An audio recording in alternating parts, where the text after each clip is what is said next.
Bismillahirrohmanirrohim. Bizda очередной pechka tugandi. Mashincha ne deyapti?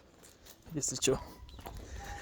Kichkina tezroq jurib, menanday kirganda lesnitsa.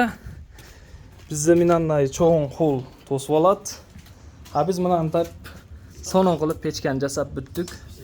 Tartishlari qadimkidek parovoz inshaalloh. Nemetskaya sistemada 3 оборотda 2 kun o'rtasida solib bergan pechkamiz. Samsanonda gengina pishiradi. Buyukligini qara qilib, buyukligin.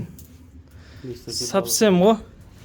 Ha buga menanday qilib kotel tig'ib berganmiz. Podachasini chiqarib qo'yganmiz inshaalloh. O'tni ko'p chaqmaymiz. Просто испытание qilish uchun kichkinakayla o't chaqib qo'ydik.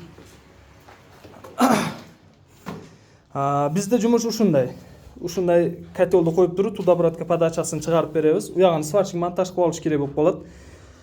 O'zingizlarda, aylingizda, или rayoningizda svarchik baldar bo'lsa, o'zingizlar montajini qildirib olasizlar. Je bo'lsa, bizda svarchik baldarning nomerlari bor, o'zlaring adeni договор qilib so'lashib olaverasizlar. Pechka sapsem bo'ldi inshaalloh.